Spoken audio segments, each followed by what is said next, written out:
Hello and welcome to my lesson on number bases for computer science. Number bases are a way of representing number values used in computing and in real life. So we'll jump right in and start with the easiest one of them and the one we all know most commonly, which is base 10. First thing to note is you're probably thinking, what on earth is base 2, base 10 and base 16? So base 10, our number counting system, uses a digit from 0 to 9. So think about your phone keypad when you're calling someone else's phone. You see the keypad as 1, 2, 3, 4, 5, 6, 7, 8, 9 and a 0. Therefore, there are 10 digits to choose from and a base 10. Base 10s are numbers like 0, 1, 2, 3, 4, 5, 6, 7, 8, etc., etc. Which then leads to the question of base 2. Well, what are my two options for base 2? Your two options, 0 and 1. Now in computer science, base 2 is often called binary, so if you see binary referred to anywhere, then be sure to know that that's the same thing, that's a base 2 number. So our base 2 numbers are 0, 1, it can be 1, 1, it can be 101, or 110, we'll just say. And that's our binary numbers there. And our base 16 numbers, that means you have 16 options to choose from. They're most commonly referred to as hexadecimal.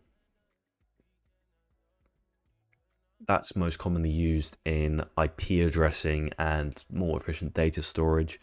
IP addressing is on the GCSE course, so you will have to know some how to convert between these things, which I will explain as well. So base 16, so 0, 1, 2, all the way to 9. Now we don't go 10 through 15. We then switch to using letters. So we'll go A, B. No, these are always capital letters. Whenever you see an hexadecimal, it's always capital. So please make sure to always do in capital.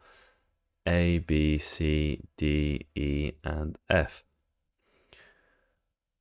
Just a quick thing to note. A is equal to 10, B 11, C 12, D 13, E 14, and F is 15.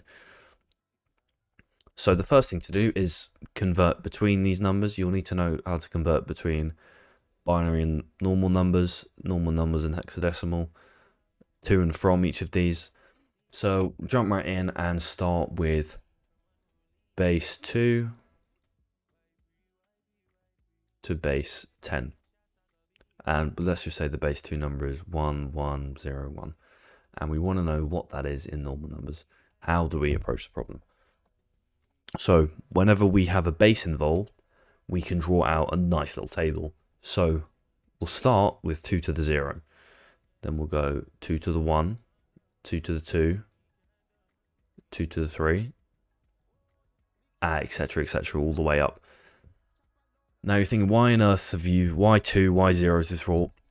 These 2 is just representing off the base. So if we wanted to do base 10, then we just do 10 to the 0, 10 to the 1, 10 to the 2, etc. And for base 16, we'll do 16 to the 0, 16 to the 1, 16 to the... Now, why have you stopped at 3? In this example, I've stopped at 3 because our binary string only has 4 bits. Each individual thing in there here is called a bit. So we only have 4 bits that we need to worry about. Now, 2 to the 3, 2 to the 2, it's not very friendly to look at. In terms of when you're doing maths, you don't really want to have to deal with all the powers. So I'm just going to simplify it below here. So 2 to the 0, anything to 0 is 1. 2 to the 1 is 2. 2 to the 2 is 4. And 2 to the 3 is 8. Quick thing to note here is that when you're going up, you don't need to do 2 times 2 times 2 times 2 for 2 to the 4, let's say. You can just do 8 times 2 again, which will be 16, 32, 64, etc. Keep going that way. So if you had more digits, you'd keep adding more to the left. So now we've got our table set up nice and neatly. So we're going to take our string and we're just going to put it right below our numbers here.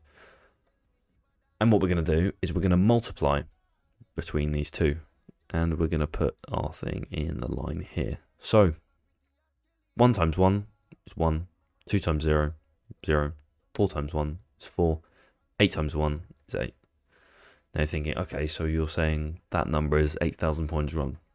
We're not there yet. What we need to do is add all the individual elements of this and then we'll get our base 10 number. So 8 plus 4 is 12, 12 plus 0 is 12, 12 plus 1 is 13. So that will give us a final answer of 13. Now, something to note here is when I did the multiplication, you can do it in any order you want. Just make sure that it's denoted straight underneath, you're multiplying straight underneath, and the same with the addition. Addition doesn't matter, you can do it in any order to get to our 13 here, which is our final answer. So if the question was convert 1101 from binary number to base 10 number, the answer would be 13. And to double check our work, and because you need to know how to convert from base 10 to base 2, we're just going to do it side by side. So we're going to say our base 10 number is 13. What is that as base 2? Okay, well, I know the answer is going to be 1101, but we're going to do it properly. We're going to do all the working out. So to get to base 2, we're going to draw this table again. We're going to have 2 to the 3, 2 squared, 2 to the 1, 2 to the 0, and I'm just going to include 2 to the 4 in this column here. So, and I'm just going to expand like I did on this side. I'm going to do it here. So we're going to have 16, 8, 4, 2, and 1. So we are going to now start reading from left to right, and we're going to compare this number, our number 13, to each individual element in here and see if we can subtract it. It's important to go from left to right for this stage, because if I did it from right to left here, you'll see very quickly that we'll have numbers left over and we won't know what to do with them. So ensure when you're going from base 10 to base 2 that you do it from left to right. So we're going to start 13 minus 16. Well, that gives us minus 3. We can't have any negative numbers. So 13 minus whatever this is has always got to equal 0 or more. If it equals less than 0, so in this case it does, it means we can't have anything represented as 2 to the 4 in binary. So this must be a 0. So we can't have this. Now we're going to look at our next number. We're going to do 13 minus 8. We can do 13 minus 8. The remainder there is 5. So we're going to put a 1. We're going to take our 5. We've got to carry this 5 over. We're going to look at the next column on the right, which is a 4. 5 minus 4, we can do that. 5 minus 4 gives us 1. So we're going to put a 1 here. And now we're going to take that 1 down like we did for the 5. We're going to do 1 minus 2. Well, we can't do 1 minus 2 because just like above, that gives us minus 1. So we can't do that. So we're going to put 0 in this column. And then we're going to see what's here. Oh, it's a 1.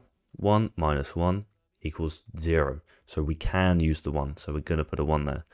And if we have a look back at this side, we can see 1101 is our binary representation of 13, which works both ways. So we know we've done it right.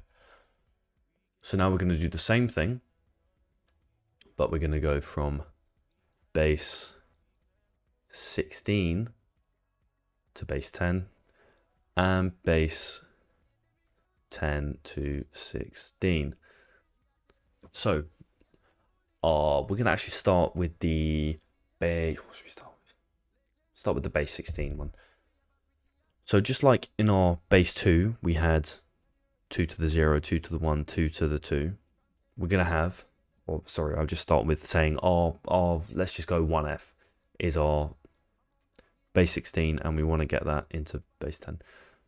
So just like we did all these 2 to the numbers, we're going to do, instead of 2, 16 to the 0, 16 to the 1, 16 to the 2. We can stop there with 16 squared.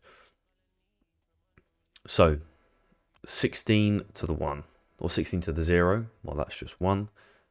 16 to the 1, that's 16, and 16 squared.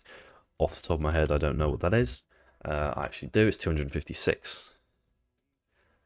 So it's 256. So these are our columns. So 1f to base 10. How are we going to approach this? So we've got our columns here, and we've got our numbers here. So we're just going to line it up. We're going to so 1f. We put 1f. Make sure that furthest right thing is also matched up with 16 to 0. So we're just going to put our f down here. We've got our f here, and our 1 goes here. Now you're thinking, okay, well, f is useless. I don't know what f is. It's not a number. We're going to go back to our slide, and we're going to see f is equal to 15. So we're just going to substitute this in here for 15. 1 is a number, so we can have 1 there. And what we're going to do here is we're going to take this row, and we're going to take this row, and we're going to multiply them together to give us our row, which we're going to put here. So just like we did for this, we're going to go straight down. Go straight down here. 1 times 15, 15. 16 times 1 is 16. Just like we did for binary, we're going to add them together. So we're going to add 16 plus 15, which gives us 31. So 1f is equal to 1f in hexadecimal is 31 in base 10. So now we're going to do the same thing again. We're going to go from 31 in base 10 to what is that in hexadecimal to check our working. So how do we do that? We do that pretty much the same way as this and pretty much the same way as this. But instead of 2's again, I'm going to use 16s. So we've got 16 to the 0, we've got 16 to the 1, and we've got 16 squared. So which again is 256, 16 and 1. In the same way for binary where we checked our subtractions, 31 minus 256, that's a negative number. We can't do that. So we've got to put a 0 in this column here. 31 minus 16, oh, that's 15. We can do that. So we're going to put a 1 here. And in our last column, we know that we can go up to 16 here. So we can go from 0 to 15. So we've got a 15 in here. But you're saying, hang on a minute. 0, 1, 15, that's not base 16 at all. So we're going to need to convert from this number here, from 15. We're going to look at our table, our hexadecimal table. We're going to say, where's 15? There's 15. That's equal to f. So this is 0, 1, f. Now normally, and just as a rule of thumb, if there's a 0 at the start by itself, you don't need it. So we can ignore this. So this just becomes 1, f. So now you know, and have good slides that show you how the method works, to go from base 2 to base 10, base 10 to base 2, base 10 to 16, and 16 to 10. So if you wanted to convert from base 2 to base 16, you can. You've just got to make sure to use this intermediary step here in base 10, and you can do the conversions completely fine every time.